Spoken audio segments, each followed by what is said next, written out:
KCIM Sports presents the Pizza Ranch Saturday Morning Coaches Show with Sports Director Jeff Blankman. Thank you very much, John, and welcome to the Pizza Ranch Coaches Show. We've got a lot to get to today. We'll talk with Ryan Steinkamp as Kemper wins the district championship in football. We'll talk to Craig Rowetter as the Carroll Tigers set up a district championship game next week with Atlantic. We'll talk to Riley Ludwig, the Carroll volleyball team, on a 2-game win streak. We'll talk to Rusty Wintermote, the Kemper Knight volleyball team, on an 11-match winning streak. We'll talk to Deb Danner of the Carroll girls swim team. They swam well the other week over at Johnston. And we'll talk to Thomas Nelson, the Kemper boys cross country team, ran really well at the conference meet on Thursday. So we'll have all kind of those conversations coming up for you here this morning. But we're going to run you through. We know who's in the postseason now for Class 2A all the way down through 8-man. We just don't know the matchups until 10 o'clock this morning. But let's run you through the scores. We'll start in Class 2A here in District 2. It was Kemper winning that district title, blowing out Okoboji in a top 3 matchup, 35-0. OABCIG down Southeast Valley 33-7, and it was Spirit Lake over Esterville Lincoln Central 33-0. Our district or our state playoff qualifiers in Class 2A. We'll start in District 7, or actually we'll start, of course, in that Kemper district, District 2. Kemper was the champion. Okoboji, OABCIG, and Spirit Lake also in. In District 1, it was Cherokee, Western Christian, Unity Christian, Boyd Null Rock Valley. District 3, Osage, Walk-On, Crestwood, North Fayette Valley. District 4, Roland Story, Hampton, Dumont, Dike, New Hartford, and Denver. District 5, West Branch, Bellevue, Alburnett, and Anamosa. District 6, Mid-Prairie, Wilton, Mediapolis, and West Liberty. District 7, Prairie City, Monroe, Centerville, also South Tama County, and Pella Christian. District 8, Clarinda, Van Meter, Woodward, Granger, and Grandview Christian. Class 3A District 6 last night. Carroll beats Perry 63-7. Atlantic upends Harlan 35-30, returning a kick for a touchdown with 40 seconds remaining. So Carroll and Atlantic both undefeated in the district. They meet in Carroll next week for the district championship. Creston knocks off Greene County 42-35. They're now the 4th place team in that district. We do not know who's in for 3A until after this Friday's games. We'll move to Class 1A District 2. South Central Calhoun over Pocahontas area 26-15. It was Emmetsburg defeating East Sac County 35-0. Manson Northwest Webster down to South Hamilton 41-12. 1A playoff qualifiers in District number 1. West Lyon, Ridgeview, Hinton, and Lawton Bronson. District 2, Manson Northwest Webster, Emmetsburg, South Central Calhoun as the 3 seed, and East Sac as the 4 seed. District 3, Grundy Center, South Hardin, Clarion, Goldfield, Dow's, and Central Springs. District 4, Hudson, Columbus Catholic, Union, and Jessup. District 5, Beckman Catholic, Cascade, Comanche, Northeast. District 6, Regina, Sigourney, Keota, Durant, and Eddyville, Blakesburg. District 7, West Marshall, Pleasantville, I-35, and Ogden. And District 8, Trainer, Underwood, Tri-Center, and Shenandoah. Class A District 8, ICAM Manning over West Monona 35-8. It was Woodbury Central winning the district in the district title game against St. Albert 35-14. Loma defeated Akron Westfield 17-6, and it was Westwood in a non-district game beating South O'Brien 21-20. Your state qualifiers and state playoff qualifiers in Class A. In District 8, Woodbury Central, St. Albert, ICAM Manning is the 3 seed in Loma. District 7, ACGC, Riverside, Mount Air, and AHST of Oka Walnut.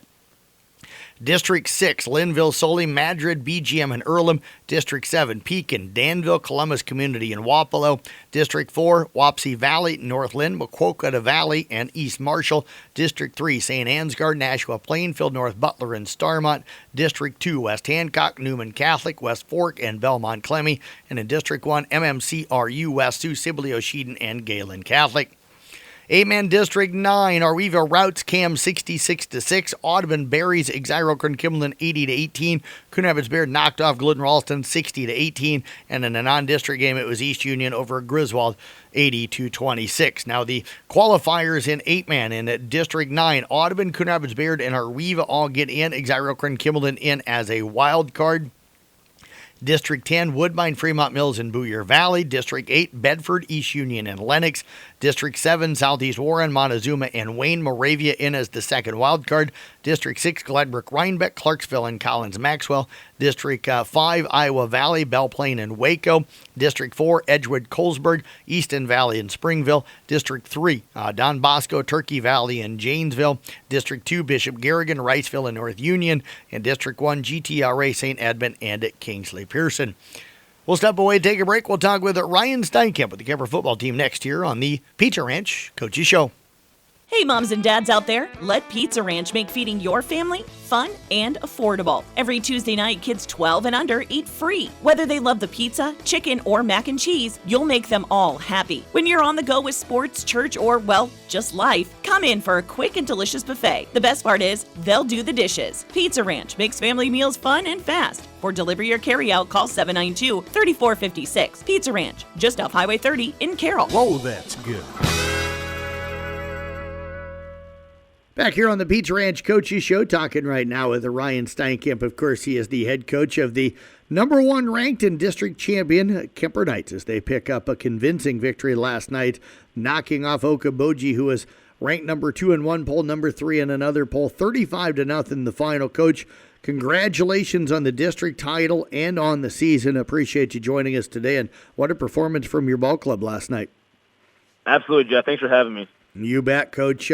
How's this one feel? Has it soaked in at all? I mean, I know you're a one game, one moment at a time guy, but you got to sit back and reflect a little bit now about what you guys were able to accomplish here in the regular season, at least, right?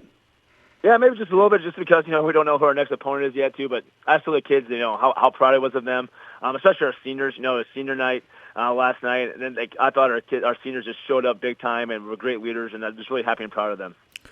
What went well for you guys? You jumped up early in that one. I think it was 14-0 in the first quarter. So how did the game start? What went well? Honestly, the defense played great. The kids were locked in. They put a lot of time into film study and practice this week too. And we told them a lot of it is, Okoboji has some really good players. It's going to get down to tackling. They make guys miss, and I thought we did a really nice job of tackling and pursuing the football last night. So what is it? I got to ask. You hear people talk. Sometimes they say, well, the defense sometimes can be a little up and down. I think you've even said that a couple of times. I think the last 2 weeks, with the way it sounds they played tonight and what I saw from them up at Esterville, is this defense really starting to find itself?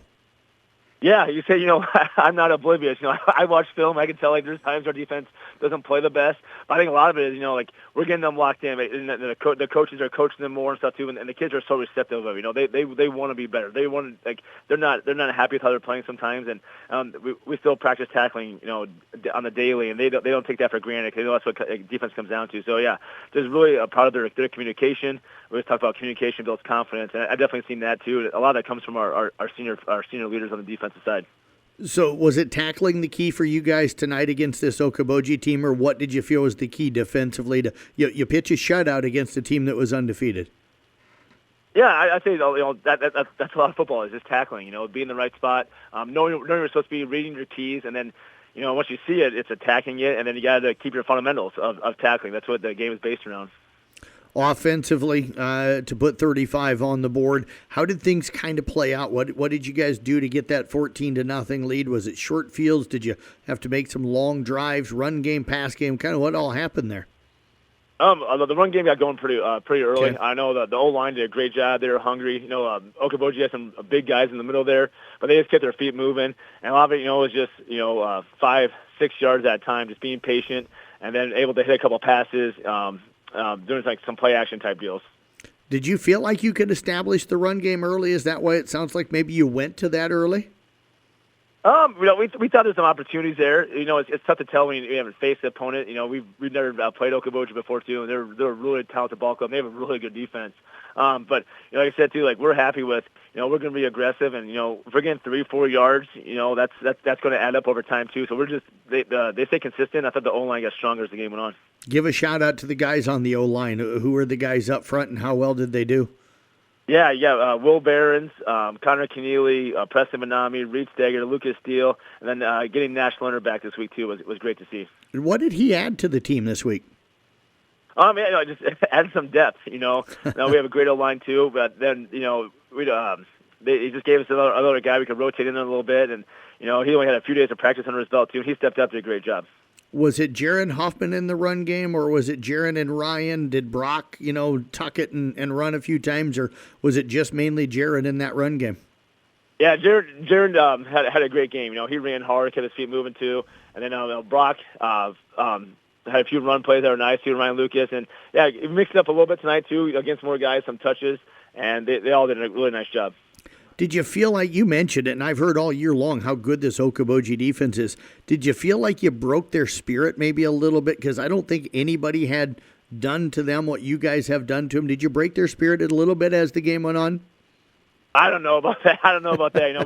We were worried about us, and just don't think we looked at the sticks moving too. We knew that we were looking to put some drives together too, and I give a lot of credit to our kids too. We knew we'd go for it on fourth down in some certain situations, and we were able to pick some of them up.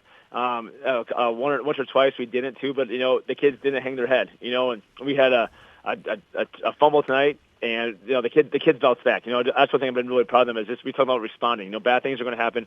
Other teams are going to make plays, but how do we respond and how do we answer back? Coach, up 21-0 at halftime. What was the message? Score 0-0 and we win the second half. That's what we kept talking to kids. Okoboji has battled all year.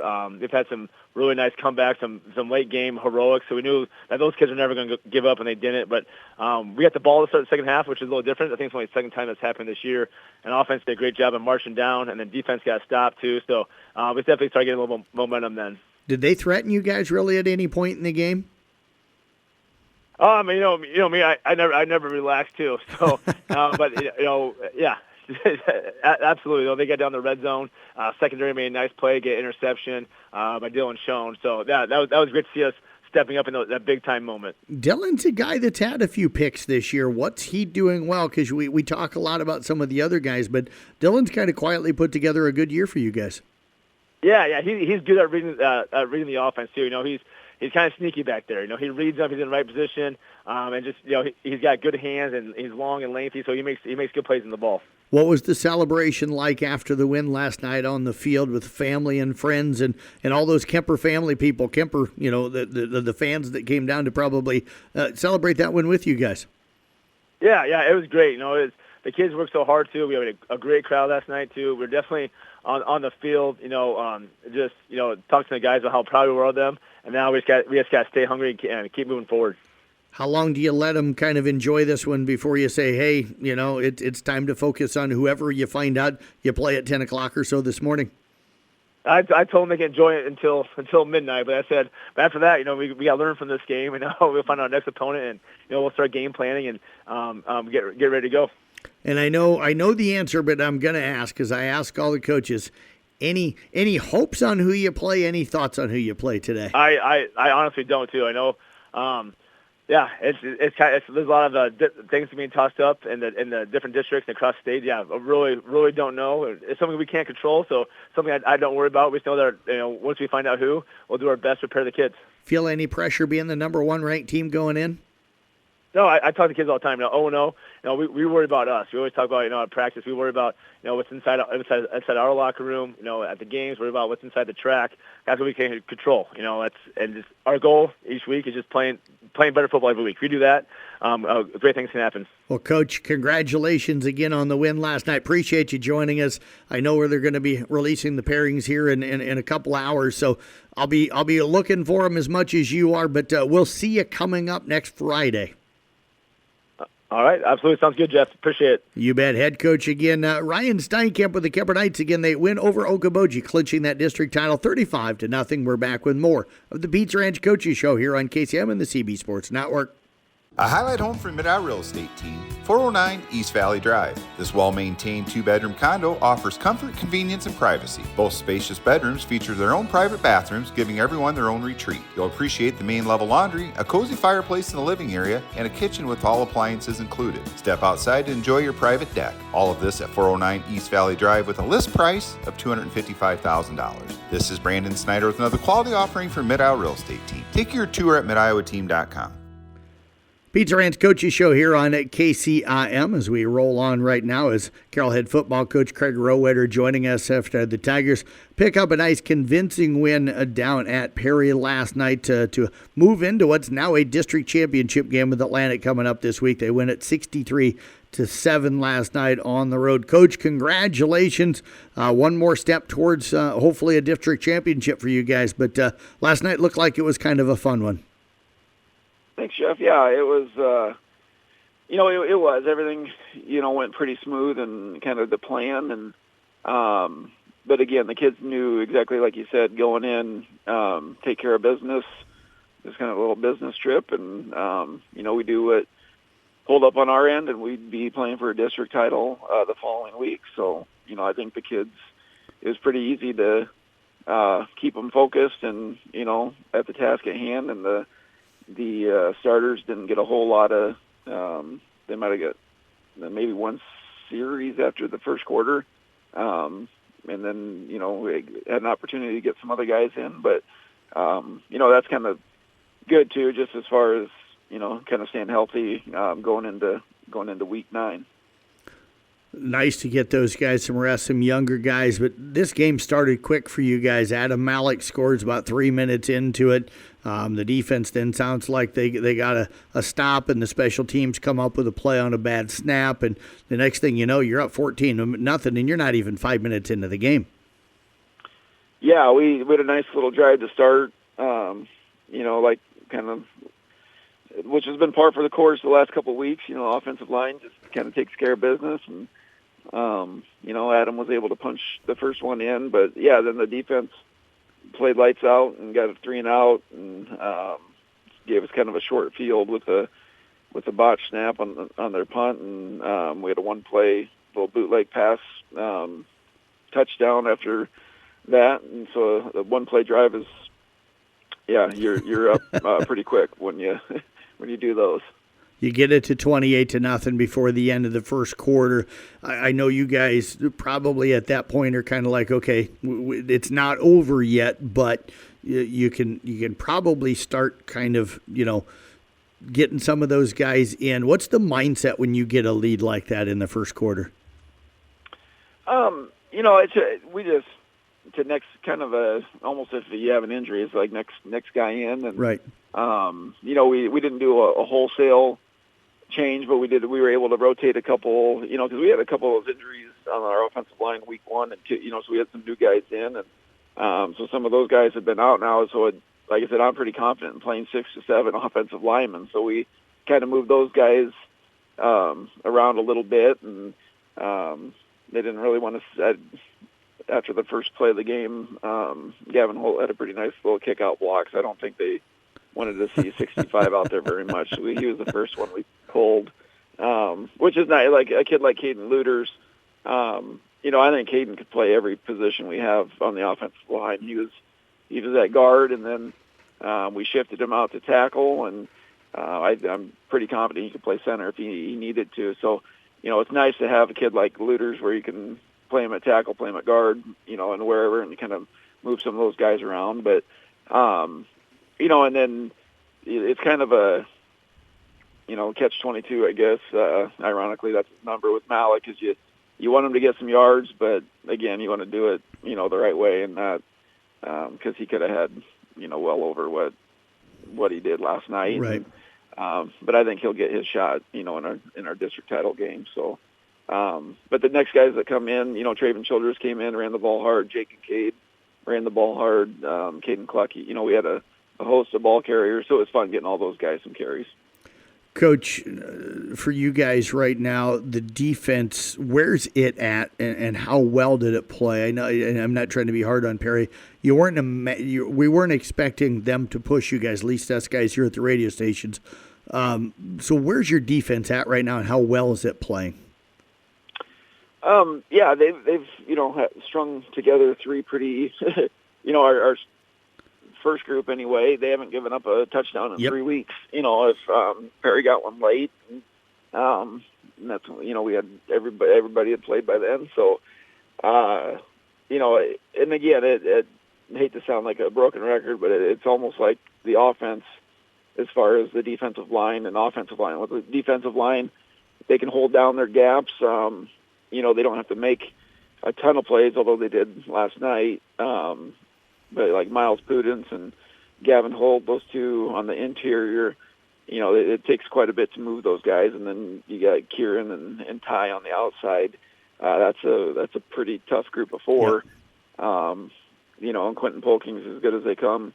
3-year starter and two-time first-team All-District. I'm sure he'll be a three-timer after the All-District meeting this year. And and then Michael can clean up too on the inside. So those front six have been pretty steady all season long, and the secondary's come a long ways. Got 2 more interceptions last night, with Talon and Burke, and the week before I think it was Talon again and Chase Shable. So those guys, our pass coverage is come, and that's the spot where we needed, I think, just with the lack of experience coming in.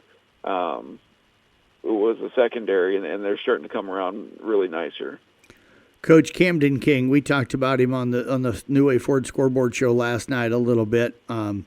Early in the season, the pass game appeared to be struggling, but these last 3 games, is it the confidence that has grown in him? But he's been really, really good these last 3 games, even throwing the football. Yeah, it's definitely confidence, and that's to be expected. Again, being a first-time starter, yep. It's tough, and then to do it against the schedule we had, that makes it even tougher. And so we knew there was going to be some, growing pains and just some experience stuff. But I think the last probably since actually the Harlan game, I think is kind of once we opened district play, is when he was feeling comfortable. Seeing what we need him to see and checking that. And that's the thing I don't think anybody really realizes is, there's 2 or 3 things everywhere. Hey, if we get this look, we need to check into this. And, you got to be loud enough that everybody's on board and knows that. And so that's been the cool thing. I've done that the last couple of years with our quarterbacks. I had a good one last year with Carter Essick, yep. Smart. And like having another coach out there, so when they're able to handle that and check you into the right stuff, and we've added more RPOs too now. So if, for whatever reason our run game is tough, then they kind of forget to cover Chase out in the slot. Like, hey, if he's sitting there all by himself, just throw the ball to him. Right. So he's starting to see those too and hitting those. And I think it's just, experience, but he's definitely playing confident now.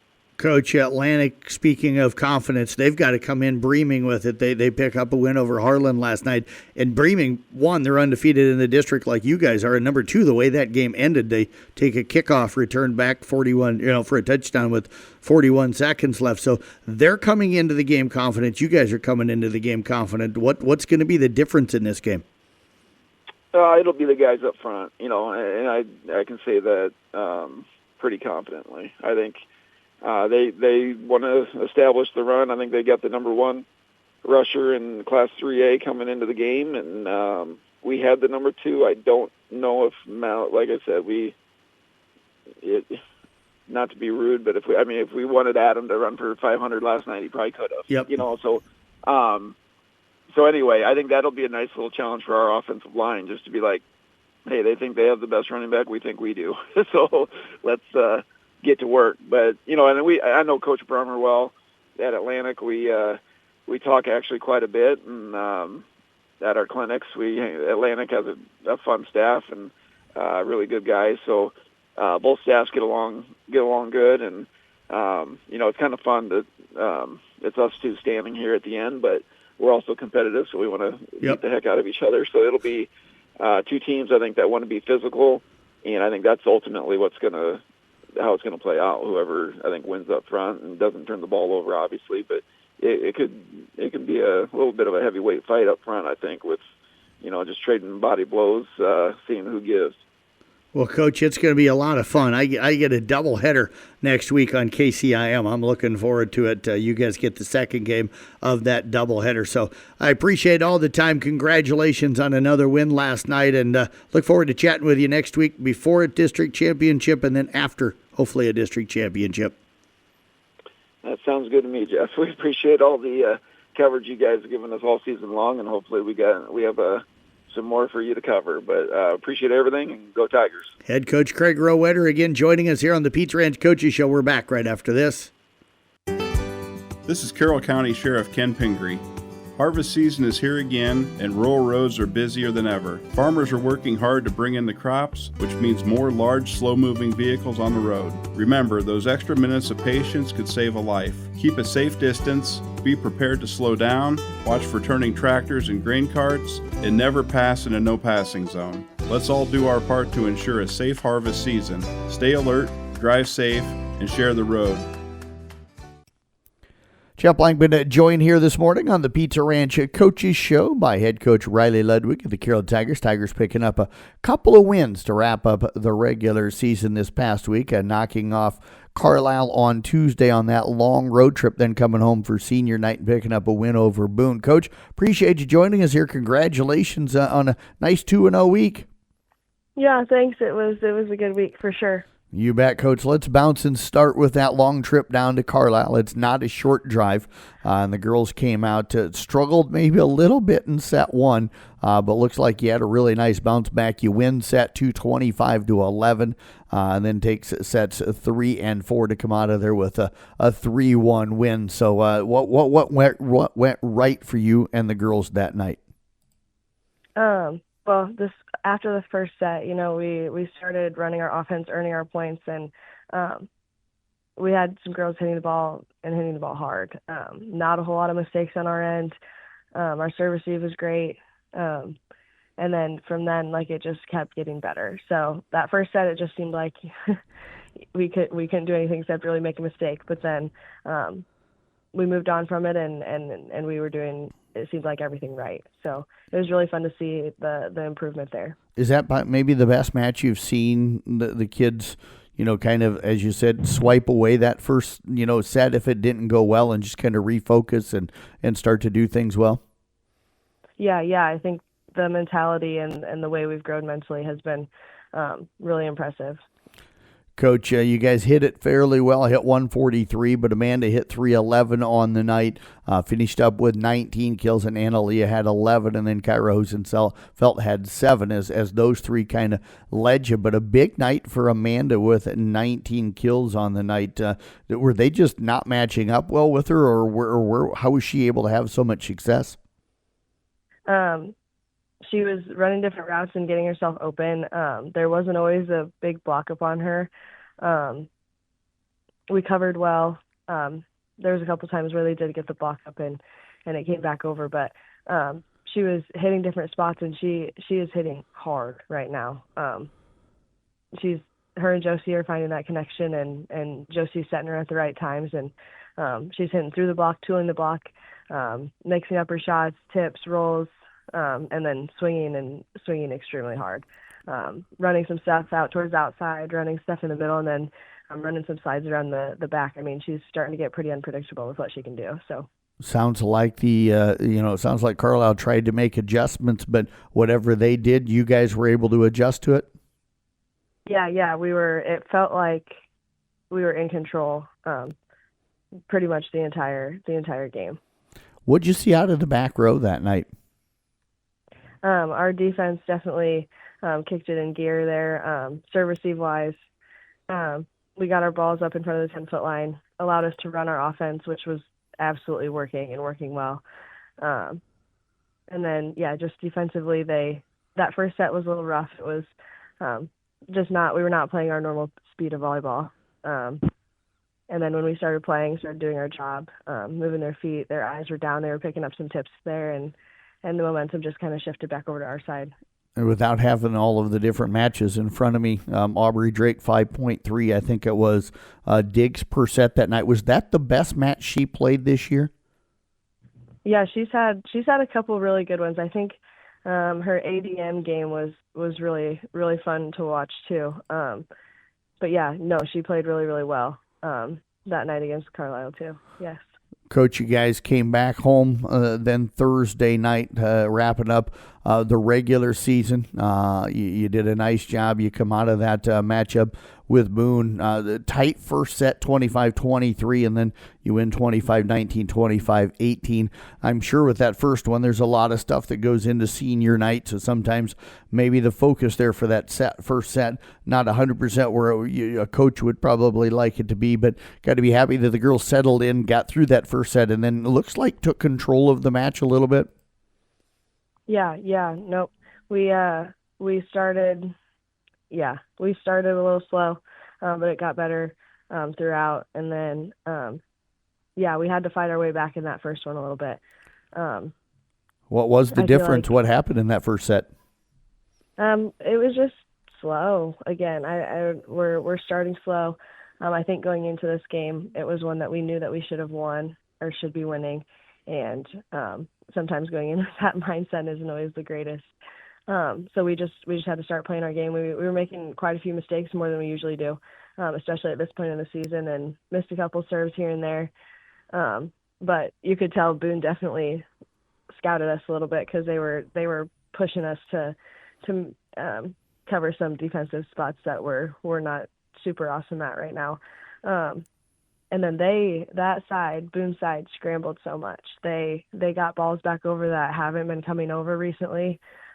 They got Amanda's, like, a couple of her really, really hard hits up. Things that would have been kills on Tuesday were not kills last night. So it was really interesting to see, watch their defense. You know, they were giving us a couple free balls that we weren't totally transferring in that first set. And then I think that definitely improved in the second and third set. Chloe Cook looked like she had a pretty nice night for you, 7 kills, but hit 467 at the same time you held them to 099 in kill efficiency. So what was really good about the defense? We were getting our blocks up. Our defense, I mean, we warned them right away. You know, Boone's coach is really good, and I knew that she watched our film. I knew they had worked all week on you know, getting us out of system and hitting the spots that we're kind of struggling with defensively. So I made sure they knew, like, they're going to put the ball here, here, and here, and we have to be able to cover this. But we had our block up, our defense set up where they were supposed to, and stayed on their toes, and we picked up a lot of stuff that maybe we haven't necessarily been picking up. So, did you guys serve receive well last night or on Thursday night? Yeah. No, our serve receive has been just impressive this year all around. It's been pretty consistent. There were a couple times they served short on us, which we haven't really seen that yet this year, where some of those short serves that kind of got us. But we adjusted to it, and by the end of that second and third set, we were picking those up too. So, Coach, how nice is it to head into the postseason on a 2-match win streak? Oh, very good. It's great for their confidence. It's especially, you know, winning in our conference. But it's great for the girls' confidence, and it's a nice high to go into the postseason with. So you go into OAB-CIG coming up next week on Tuesday. They're 24-5 on the year. What have you had a chance really to break down film yet, and what have you seen from them? It's definitely going to be different competition. They do a couple different things with their serve receive and with their defense, things that we're going to have to make some adjustments on, things that we haven't necessarily seen, their rotation wise. So we're just going to have to make sure mentally we're there, we're ready for it. You know, you can watch as much film as you want, and then a whole different team might come out. So I think preparing as much as we can, focusing on our side still, making sure we're earning points, cutting out our mistakes, and then just play. Well, Coach, as always, we appreciate all of the time here on these Saturday mornings. Congratulations again on a nice week, and best of luck coming up with OAB-CIG on Tuesday. Thank you. You bet. Head coach again, Riley Ludwig, with the Carroll Tiger volleyball team. We're back with more of the Pizza Ranch Coaches Show coming up next here on KCIM, part of the CB Sports Network. Hey moms and dads out there, let Pizza Ranch make feeding your family fun and affordable. Every Tuesday night, kids 12 and under eat free. Whether they love the pizza, chicken, or mac and cheese, you'll make them all happy. When you're on the go with sports, church, or, well, just life, come in for a quick and delicious buffet. The best part is, they'll do the dishes. Pizza Ranch makes family meals fun and fast. For delivery or carryout, call 792-3456. Pizza Ranch, just off Highway 30 in Carroll. Whoa, that's good. Pizza Ranch Coaches Show here on this Saturday morning here on 1380 AM, 95.1 FM KCM. Jeff Blankman talking with Rusty Wintermote, the head coach for the Kemper Knights, as they pick up a couple of wins this week, knocking off Harlan 3-0 on Tuesday, then going up to Sergeant Bluff Luton in a non-conference matchup and getting a nice 3-1 victory. Coach, appreciate you joining us here. Congrats on those wins this week. It's another great morning here in Carroll, Iowa, and especially after an awesome drive, a long drive up to Sergeant Bluff Luton.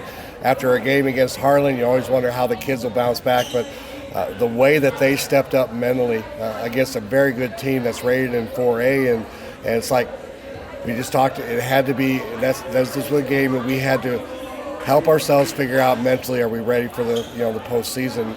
But it's a Saturday off, Mr. Blankman. Yep. I've got some things I'm going to do, but the other part is I get to go see my grandkids again. Good. So it'll be an awesome weekend, and I just can't be prouder of the way that they're finishing the season. And we've talked about this, how they've had to change so many lineups, right, and really even into this last one, like they haven't really missed a beat.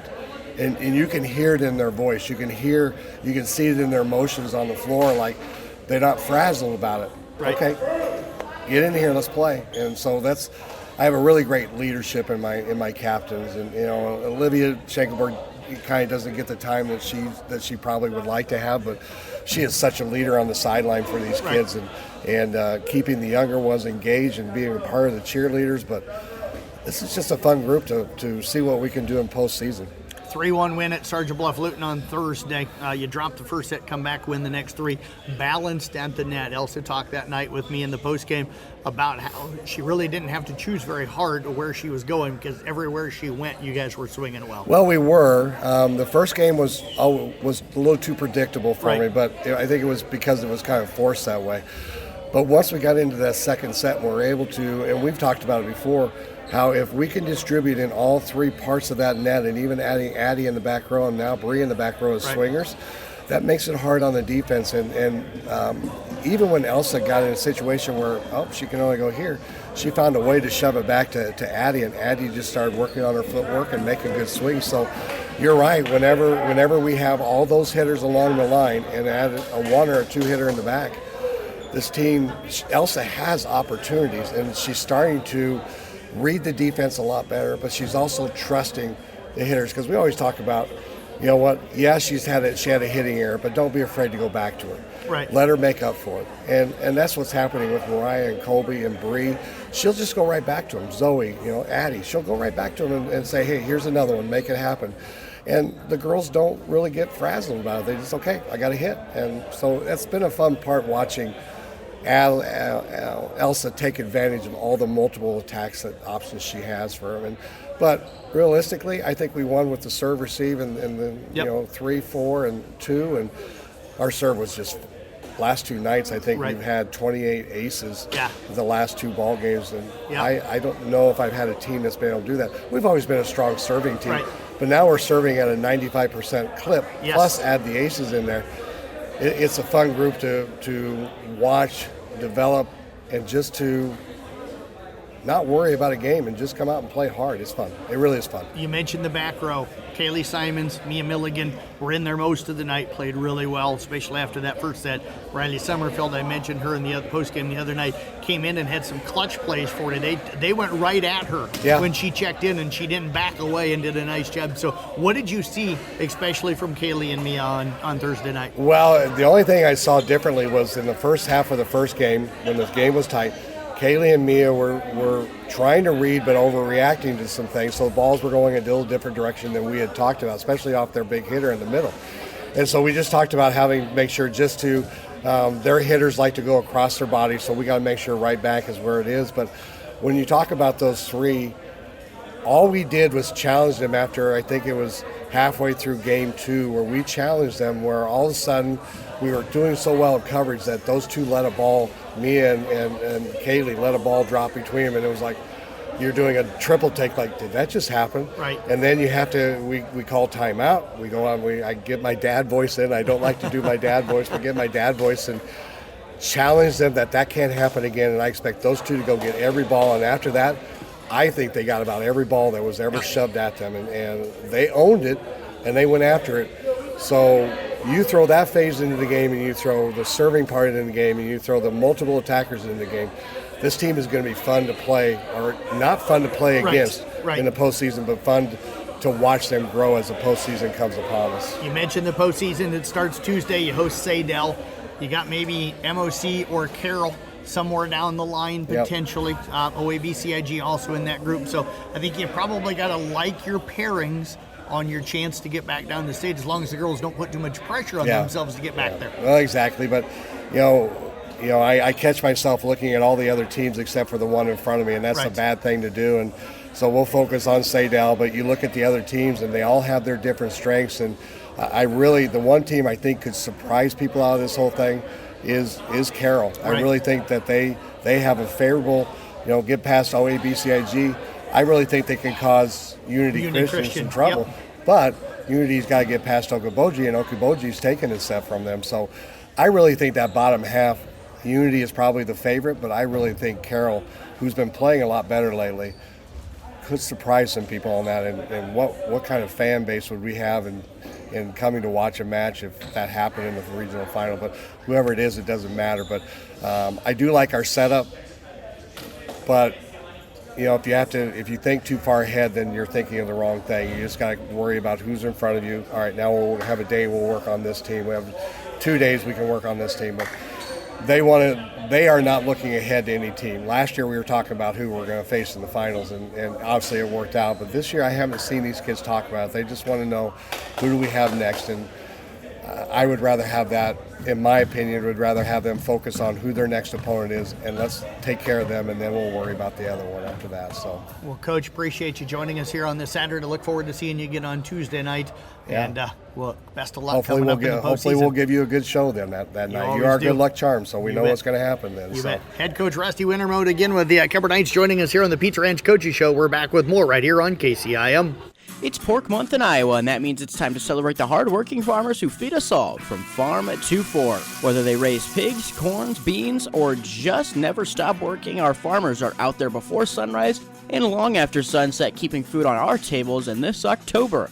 We want you to help us say thank you. Visit carrollbroadcasting.com and nominate a farmer who inspires you. Share their story, tell us why they deserve a big round of applause, and maybe a package of great-tasting Iowa pork. One random farmer and one person who nominates a farmer will each win a gift certificate to Arcadia Meats so you can stock up on premium Iowa pork. Let's show some love to those who never stop working for us with the Farm to Fork giveaway. We're back here on the Pizza Ranch Coaches Show talking some Carroll girls swimming right now as head coach Deb Danner is joining us. Coach, as always, good to catch up with you. How you doing? Yeah, I'm doing really good. That is good to hear. It's been kind of one of those weeks we're beginning to wind down the regular season a little bit. At least state qualifying sites have been announced, and you know where you're going to be going, so we'll talk about that here in just a moment. But I do want to bounce back. A week ago, last Saturday, you guys were in action down at Johnston. We'll start with there before we talk about the Newton matchup. You went in there with, it was 8 girls, if I remember correctly, again last week.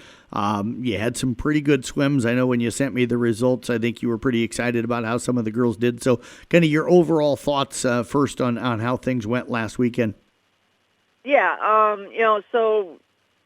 we placed 8th, which is not great, but for 8 girls, that's not bad at all, especially if you're up against 4 of the top 6 schools in the state. So, and the girls knew this going in, that it was going to be tough and they would have to swim hard if they wanted to do anything. So, and they did. Some of the girls had some amazing times. So yeah, it was good to see, and they got to see what competition really is looking like. If we do make it to state, so they'll have a real good idea of what that's going to look like. So would you say that, this is maybe the toughest meet you'll swim in all year, minus if you get to state or when you get to state? Oh, definitely, yeah. This was the toughest meet for us. So, it's like I said, they got their eyes open. They got to see what it's going to look like. So, yeah. What was the reaction of the girls like? What did they say? What did they think? We go in and we talk before we get to meet, and, it's like, don't worry about what anybody else is swimming. We're there to swim our own races. We don't get all hung up on, Ankeny's there, look out, they're going to kick our butts. No, we don't look at it that way. We just look at how we can improve our swims, how we can get our times faster. So the girls, they do pretty good about that. Who did what you anticipated them doing? Because I know your girls well enough. You probably almost get it down to within a half a second a lot of times of what they're going to swim. So who swam the way you needed them to on Saturday? Yeah, so Grace she did very well. She had broke a minute the other night in her 100 free, and so I was hoping that wasn't just like a fluke kind of thing, because I know she's capable of doing that. And, she managed to do it again. So she had herself a great meet. All her swims were really good. She went a 26.9 on her 50 free. So, that was exciting to see, too. So she had a really good meet. Sophia did really well. She swam some really great times in her races. Ava did very well in her 200 free. So, we had a few girls that just did really well. We had a few girls that were just off a little bit, but you get that. You have your off meets, and we just deal with it. We learn from it, and we make improvements. I know the 200 freestyle relay was kind of your top finisher. Sometimes, where a team finishes doesn't tell the whole story, but how did the relays do, and was that the best of the relays that you had that day? Oh, yeah. The girls were very excited with that relay when they got done. They saw their final time. And looking at their splits, each one looking at their splits, they were very excited about that, knowing that, they were kind of tired. It had been a long stretch of meets. So, to still be able to swim that was very exciting for them. Coach, let's move to the meet over at Newton on Tuesday. You guys in Boone and Newton swam together last year at Boone, if I remember right, for the first time, and you kind of got into that meet. Now you went over to Newton. Sounds like facilities and stuff caught you a little off guard. They didn't tell you exactly what you were walking into on Tuesday when you got there. Yeah, hadn't been to that pool ever. I mean, I've been to a lot of pools in Iowa, but I have not been to that pool ever, so did not realize it was a short course meter pool. So, the girls were kind of taken aback a little bit on that. But we talked about it when we got there, and what we needed to do, what we didn't need to do. By looking at the board and seeing those times, I did not want them looking at that. But they did really well. They went in, they swam hard. Sometimes you come across the pool that you just aren't prepared for, and you just got to learn how to adapt. And they did a great job with it. Where do you feel like that benefits the kids the most to have that situation where it's kind of nice, you don't walk in and it's kind of what you anticipate. All of a sudden you kind of get a curveball thrown to you and you have to deal with something right away. Oh, absolutely. It needs. Not that it needs to happen once in a while, but it's okay for it to happen once in a while because, they learn how to adjust. And it's important that you be able to adjust. Things change throughout a meet, and you may get switched into a different event, and you have to be able to adjust and be okay with it. It doesn't bother me that much when it happens once in a while, but, you don't want it to happen a lot. But, and the girls, they did a very good job. Like I said, we talked about it, and they got it all figured out, and, everybody was happy, and they just swam some really good races. Coach, it looked like Harper and Grace, as far as finishes placement-wise, were your top swimmers that night. How did they swim, and who else maybe swam well for you? Yeah, Alexis Burkowski, she had a great breaststroke. She was just on fire that night. She did a great job with her races. And, Sam Cadwell, she swam her backstroke and looked really good. We're finally getting our arms to spin a little bit faster, so that was just great to see. And, the girls, just different girls had some great races. You head down to Lewis Central now coming up today. That's always kind of a fun late season meet. I know there's been some years where UNLC had a pretty good rivalry going and stuff. So what are you looking at with who's down there today? Yeah, so we're going to kind of put together something that's going to look a little more state-wise, just to kind of get an idea where they're sitting. It'll be some good races. Spencer will give us a few good races. Sioux City will give us a lot of good races. So, we're looking forward to seeing what we're looking like at this time of the season, knowing that it's just going to get better. And you got the state qualifying meets. Those have been announced. I know we're still a little ways from that actually happening here, but what are you thinking with Ames being where your state qualifying's at? Yeah, I'm thrilled with going to Ames. They got a great facility. It's a fast pool, so the girls are all excited about going there. We went there last year with the 4 girls, so they know exactly what that pool is like, and we're going to have some great competition there, and I'm looking forward to it. Coach, as always, appreciate all of the time as you give us time every single week throughout the girls and also the boys swim season, which is coming up faster than what we probably realize. So appreciate you joining us today. Best of luck down at Lewis Central, and we look forward to catching up with you again here soon. You bet. Thank you. Head coach Deb Danner again with the Carroll Girls Swim Team. We'll be back with more of the Pizza Ranch Coaches Show right here on KCIM, part of the CB Sports Network. Hi, this is Dr. Rick Gotting. Join me here on KCIM at 10 o'clock on Sunday mornings where I talk about orthopedics and whatever else really comes to mind. We have a good time on the show, and we would like to invite you to join us. Listen this Sunday morning at 10 a.m. right here on KCIM for the St. Anthony Hospital Orthopedics Show with Dr. Rick Gotting. For more information about St. Anthony Orthopedics, go to stanthonyhospital.org or call 794-5536.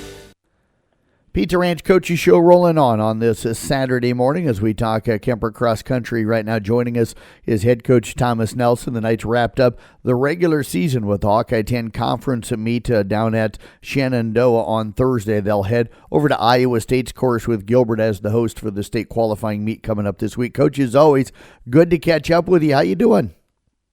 It's great to be here. I always enjoy speaking with you, and thank you for your coverage. You bet, Coach. You guys had a really good overall meet, not just for the high school teams, but you and I were chatting, junior high, JV, everything did really pretty well down at the conference meet this past Thursday night. Yeah, we were really happy with our middle school through our varsity team's efforts. We had a lot of kids put PRs down. I felt our kids came really locked in. We did have a long bus ride, but no one made excuses, and we had a lot of great performances. Yeah, the boys took 3rd overall as a team. Dayton Weeder in 8th, and Fletch Baiting 16th with Wyatt Wunschel in 28th, kind of your top 3 guys. But you kind of talked with me before during the commercial break about, getting out to that quick start. Sounded like everybody got out maybe the way you wanted them to early on. Yeah, we were really happy. We asked our boys to really start pushing the start to see if we can get that first mile a little quicker and get better times. And we did that, again, middle school through varsity. It led to our middle school team getting 3rd overall. Those kids have been so much fun to work with all year, and they've been probably the best middle school, not probably, actually, they've been the best middle school team I've ever been a part of. And so we were really happy with all those kids and proud of all the effort they put in. Jacob McCarter got out fast in the JV race and was able to get a win there, which I don't care what level of race it is. To get a win is really exceptional, and for a senior to be able to do it to close out his career is really awesome.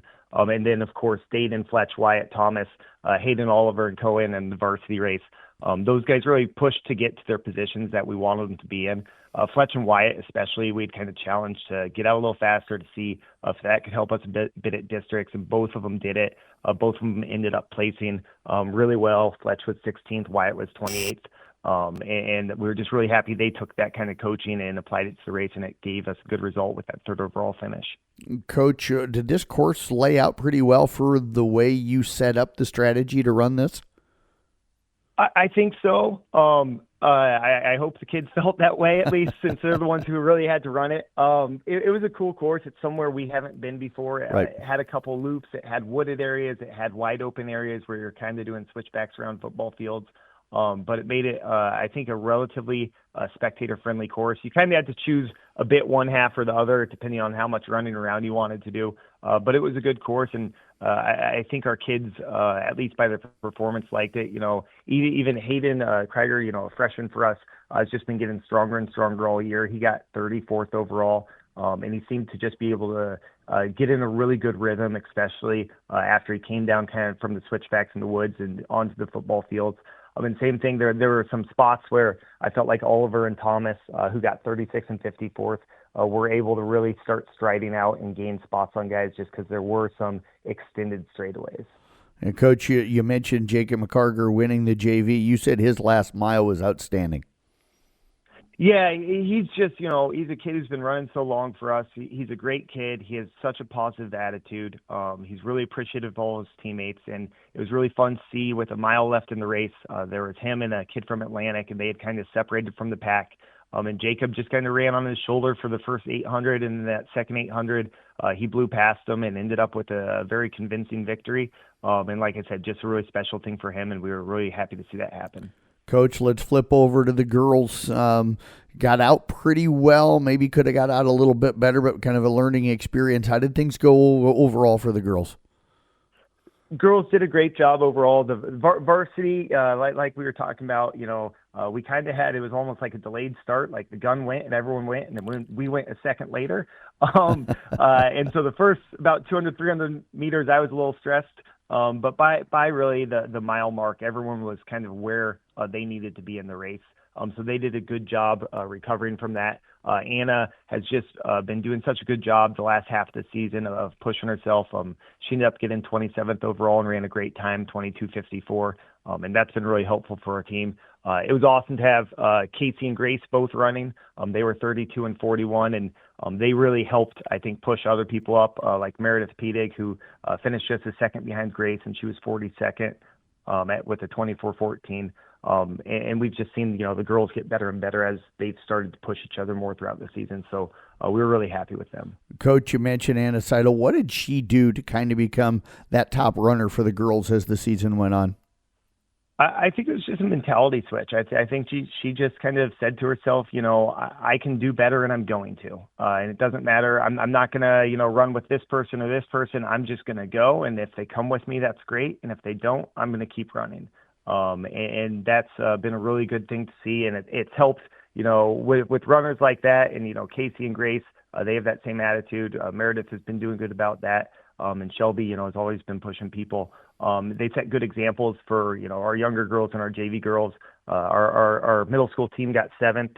They were at overall, which was pretty solid for us. And Taylor led them with a 4th overall finish, which was really great to see. You know, she's just had a phenomenal season. And we had a lot of our JV girls, Haley, Adeline, Ella, Maggie, who ran really good races and just showed a lot of growth throughout the season. And I think that starts, though, when your varsity girls start practicing harder and harder, that makes everyone else better.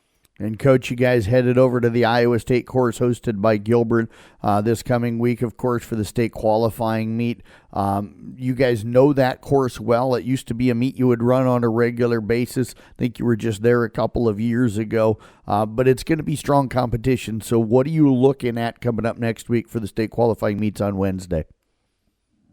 Oh, first off, we're just really excited to be going to Gilbert.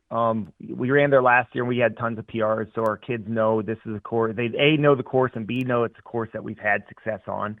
So they're excited about that. I tell all our kids who are in cross-country, the whole point of cross-country is to challenge yourself. There's no way of doing this sport well if it's not challenging. We've got some really good teams who are going to be there. There are some really good runners who are going to be there. But that's what we're looking for, right, is a challenge and see how well we can stack up against it. The weather looks great, and I know we're going to have some kind of easy practices this next week just to make sure we're as fresh as possible. But yeah, we're looking forward to competing and seeing if we can run, better times than last year and get better places than last year. And, hopefully that gets us some state qualifiers too. Coach, with it coming up on Wednesday, will you do anything this weekend, or are the kids off until Monday? So I talked to the kids last night, talked to Dayton and Tom and Fletch and Oliver and some of the girls. And we decided today everyone's kind of going to do an easy run on their own instead of doing a morning practice because we got back pretty late. So doing that today, we'll take the weekend basically off and get a very brief taste of race pace work on Monday and do our pre-meet and then go up there and run really fast on Wednesday. Well, Coach, we wish you the best of luck. I know everybody's going to run really fast, so thanks for joining us here today, and congratulations on a really nice performance down at the Hawkeye 10 from junior high on up. Thank you for your coverage, and have a great weekend. Go Tigers, go Knights. You bet. Head coach Thomas Nelson again with the Kemper cross country teams, back with more of the Pizza Ranch Coaches Show here on KCIM. Hey moms and dads out there, let Pizza Ranch make feeding your family fun and affordable. Every Tuesday night, kids 12 and under eat free. Whether they love the pizza, chicken, or mac and cheese, you'll make them all happy. When you're on the go with sports, church, or, well, just life, come in for a quick and delicious buffet. The best part is, they'll do the dishes. Pizza Ranch makes family meals fun and fast. For delivery or carry-out, call 792-3456. Pizza Ranch, just off Highway 30 in Carroll. Whoa, that's good. Back to wrap up the Pizza Ranch Coaches Show on this Saturday morning. Again, in volleyball today, Arweva, Coon Rapids Bayard, Exira-Corn Kibbleton, Glidden Ralston, and Peyton Chardin at the Rolling Valley Conference Tournament over at Booyer Valley. That get out of the way at 9. South Central Calhoun heading to the Woodward Granger tournament beginning at 8:30. Cross country, IK Manning girls and boys at Loma starting at 10 this morning. The Carroll girls swim team over at the Lewis Central invite that gets underway at noon today. Thanks again to Ryan Steinkamp, Craig Rowitt, Riley Ludwig, Rusty Wintermote, Deb Danner, and also Thomas Nelson for joining us here today. Thank you for joining us as well. Recaps of all of the football games, cross country, swimming, and volleyball from today. All of that will be typed up throughout this weekend. You can find it all on the Brinks Exterior Sports Report at sports.1380kcim.com. Thanks again for tuning in, and have a great weekend, everybody.